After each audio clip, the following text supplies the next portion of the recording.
The fertile soil of the Liverpool Plains has made this region in northern New South Wales one of the nation's prime agricultural producers. But plans for a huge coal mine here have sparked a rural revolt.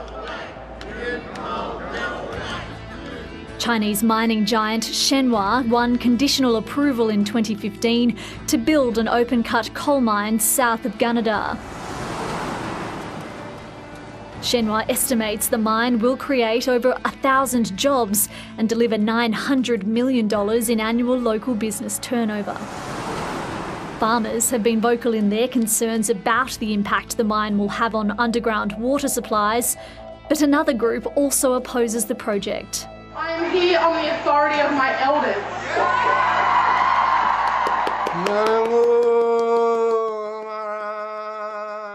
For them to actually come out and say that they put dollars above our culture is just a slap in the face for Aboriginal people all over Australia. Dolly Talbot is a Gummeroi traditional custodian. She says sites of significant cultural value and heritage are at risk of being destroyed if the Shenhua mine goes ahead. Speaking to 7:30 in Sydney, she says the connection to the sites is spiritual. It's our ancestral place, you know, and this is what our elders have passed on to us to protect, and that's why we've been fighting so really hard for these sites. My understanding is that there are Aboriginal sacred sites on that land. In this instance, there's mortuary pathways and burial grounds. The 8 sites include 2 rare grinding grooves, where it's believed warriors prepared for battle by sharpening their spears. You've got grinding grooves there, you know, spear grinding grooves, axe grinding grooves, you know, where the Gummeroi people fought a resistance against European settlement. And these sites are like a war memorial to us. Also at risk are burial grounds and male ceremonial areas. Based on what I saw on the site, I would suggest that there is a vast quantity of archaeology that is yet to be uncovered at that site. That's a big one. There's a lot in that one.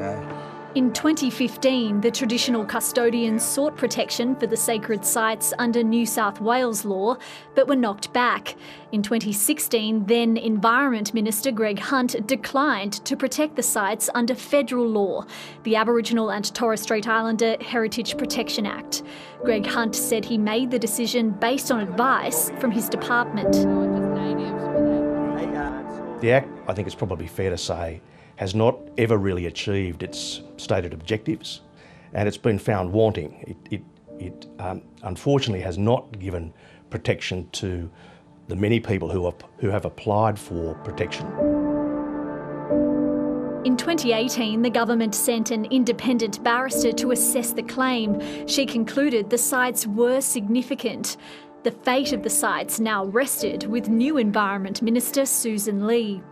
Despite acknowledging their immeasurable cultural values and connection to country for the Gummeroi people as a whole, the minister decided that the economic and social benefits of the mine outweighed the loss of heritage value. Now the Gummeroi people are suing the minister in court, arguing her decision was unlawful. Susan Lee declined to comment on her decision while it's before the court.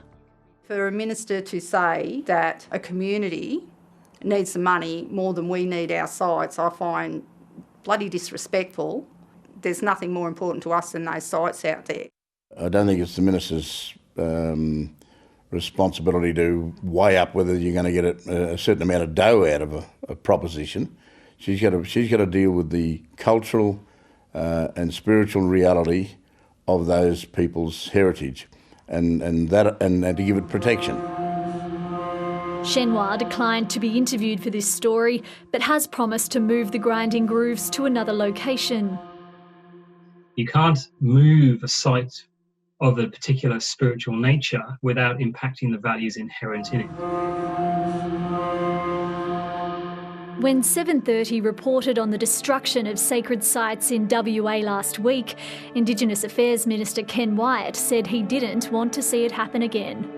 We will also work very closely with our Prime Minister's office to ensure that we do not have a repeat of the destruction of any Aboriginal site in this country. We've got to get to a point where destruction of sites is got to be eradicated from our mentality. The Gamaroi people's case was heard a few weeks ago. It may determine whether their sacred sites are preserved for future generations. I'm not overly confident, no. But what do? You don't roll over and play dead, you just got to keep fighting. Hi, I'm Lee Sales. Thanks for watching this story. If you'd like to watch more of 730's stories, they are on the left of your screen. And tap on the button below to subscribe and get the latest from ABC News.